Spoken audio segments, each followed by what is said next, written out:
ఎన్నికల్లో ఇచ్చిన హామీ ప్రకారం తెలుగుదేశం ప్రభుత్వం పెన్షన్ల పంపిణీ కార్యక్రమం అట్టహాసంగా ప్రారంభించారు. కడప జిల్లా వ్యాప్తంగా తెల్లవారుజాము నుంచే సచివాలయ సిబ్బందితో తెలుగుదేశం పార్టీ క్యాడర్లు లబ్ధిదారుల ఇళ్ల వద్ద పెంచిన పెన్షన్లను ఒక పండగలా పంపిణీ చేస్తున్నారు. దీంతో లబ్ధిదారుల కళ్లలో ఆనందం వెల్లివిరుస్తుంది. కడప నగరంలోని 28వ డివిజన్ శారదా నిలయం వీధితో పాటు పూసల వీధిలో మాజీ డిప్యూటీ మేయర్ టీడీపీ నేత అరిపుల్లా సచివాలయ సిబ్బందితో కలిసి లబ్ధిదారులకు ఎన్టీఆర్ భరోసా పెన్షన్లను పంపిణీ చేశారు. స్వర్గీయ నందమూరి తారక రామారావు వృద్ధులకు, వికలాంగులకు, వితంతువులకు భరోసా కల్పిస్తూ 30 రూపాయల నుంచి పెన్షన్ను ప్రారంభించడం జరిగిందన్నారు. సీఎం చంద్రబాబు నాయుడు ఎన్నికల్లో ఇచ్చిన హామీ ప్రకారం 4000 రూపాయల పెన్షన్లను లబ్ధిదారులకు ఇవ్వడంతో లబ్ధిదారుల ఆనందం వ్యక్తం చేస్తున్నారన్నారు. పేద ప్రజలకు సంక్షేమ పథకాలను అమలు చేస్తున్న ముఖ్యమంత్రి చంద్రబాబు నాయుడుకు దేవుడు ఆయురారోగ్యాలు ప్రసాదించాలని అరిపుల్లా పేర్కొన్నారు.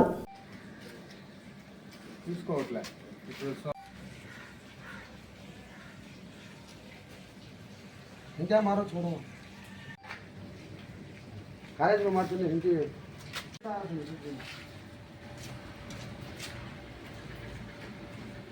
మారో ఇంకా ఆయన గొల్లి ని పहिले उठा ले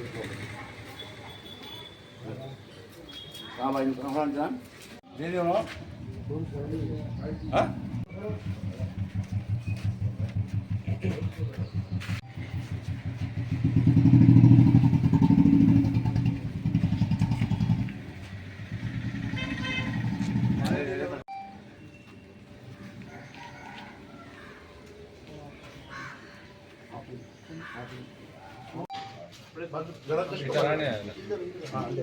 सामने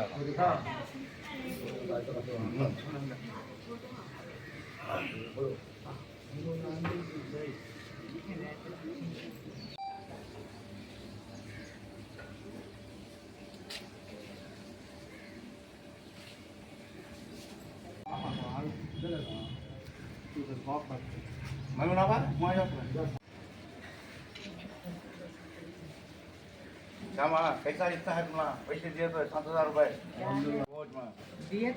दुआ करो है दुआ करो चंद्रबाबू नायडू को और भी कामयाबी कर सका आंध्र प्रदेश को ऐसी स्कीम गरीब बच्चों को और दे सका क्या हो रहा चंद्रबाबु नायक करता लोकेश बाबू नायक करता जय चंद्रबाबु हाथ में बोल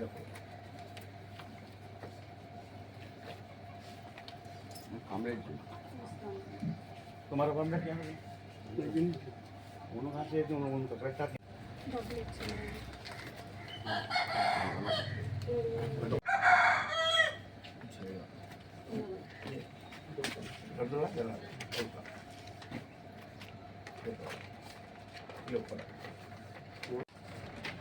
ये मुंह बड़ा दूर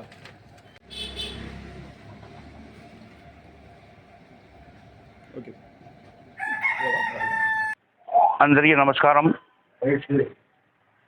ముఖ్యంగా మన నారా చంద్రబాబు నాయుడు గారు ఆంధ్రప్రదేశ్ ముఖ్యమంత్రులు వాళ్ళకి నమస్కారం. ఎందుకంటే ఈ స్కీమ్ ఓల్డేజ్ స్కీమ్ అనేది వృద్ధులకి పెన్షన్ అనేది ఎన్టీ రామారావు గారు హయాం నుంచి ఆయనే తీశాడు. మోహన్ బాబు 30 రూపాయల నుంచి స్టార్ట్ చేశాం. దాని తర్వాత 100 అయింది, 200 అయింది, దాని తర్వాత 1000 రూపాయలు అయింది. ఆ ఘనత కూడా చంద్రబాబు నాయుడు గారికే. దాని తర్వాత మళ్ళా 2000 రూపాయలు పెంచారు.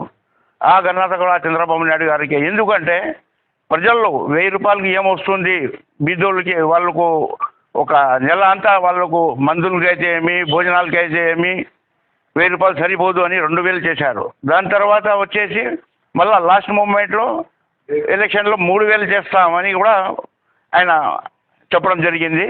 దాని తర్వాత వైఎస్ జగన్మోహన్ రెడ్డి 3000 ఇస్తానని 5 సంవత్సరాల్లో 2000 నుంచి 2250, 2500,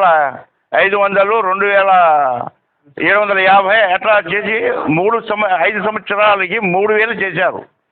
కానీ చంద్రబాబు నాయుడు గారు మన ఎలక్షన్లో నేను గెలిస్తే వెంటనే నేను 4000 రూపాయలు పింఛన్ చేస్తానని చెప్పారు. ఆ మాట మీద నిలబడి ఈరోజు జూలై 1వ తేదీ మార్నింగ్ 5 గంటల నుంచి సాయంత్రం 5 గంటల వరకు 90% పూర్తిగా కావాలా. అది కూడా ఏమంటే ఊర్లో లేని వాళ్ళు ఎవరన్నా ఉంటే అది కూడా 90, లేకుంటే 100% ఇచ్చేయమని ఈరోజు పొద్దున్న 5 గంటల నుంచి మనకు మన ప్రతి వీధిలో ప్రతి ఇంటికాడికి పోయి పింఛన్ ఇస్తున్నాం. వాలంటీర్స్ కాదు, డైరెక్ట్గా డిఎల్ఓ వచ్చి వాళ్ళు డబ్బులు ఇస్తున్నారు. ప్రజలు చాలా సంతోషంగా. అసలైన పండగ ఎప్పుడు అంటే బీదోళ్ళు ఎప్పుడు కడుపు నిండుగా తింటే ఆ రోజే పండగ. మామూలుగా సౌకర్యాలు ఉంటారు, తింటారు, వాళ్ళకి ఏమనే రోజు పండగ ఉంటాయి. కానీ ఈ రోజు జూలై 1వ తేదీ 7,000 రూపాయలు బీదోళ్ళకి ముట్టింది. వాళ్ళ సంతోషం చూస్తూ ఉంటే నేను కూడా దేవుడు ఇంకా చంద్రబాబు నాయుడుకి ఆరోగ్యం పెట్టి ఆయనకు ప్రజలు సేవ చేయాలని నేను కోరుకుంటున్నాను. 2017లో 14 నుంచి 19 వరకు నేను కడప డిప్యూటీ మేయర్గా ఉన్నాను. 17లో చంద్రబాబు నాయుడు గారికి ఒక రిక్వెస్ట్ చేశాను నేను. అయ్యా, మన కడపలో గిరివెన్స్లో నేను ఉంటాను. మాకు చాలా పింఛన్స్ మనకు అవసరము. వృద్ధులు చాలా మంది ఉన్నారు, బీదోళ్ళు. అన్ని కులాల్లో బీద అనేది ఒకే కులం, అది చాలా మంది ఉన్నారు. నాకు గిరివెన్స్లో వస్తున్నాయి. 1000 పింఛన్లు అడిగాను. వీరికి 1000 శాంక్షన్ చేసిన చంద్రబాబు నాయుడు గారు చేస్తే కడప నగరంకే 500 ఇవ్వడము చాలా గొప్ప విషయము. ఆ డబ్బు నేను వచ్చిన డబ్బు అన్నీ గిరివెన్స్లో ఎవరెవరు ఎలిజిబిలిటీ ఉంటారో వాళ్ళందరికీ నేను నేమ్స్ ఇచ్చేసి వాళ్ళకి శాంక్షన్ చేయించాను.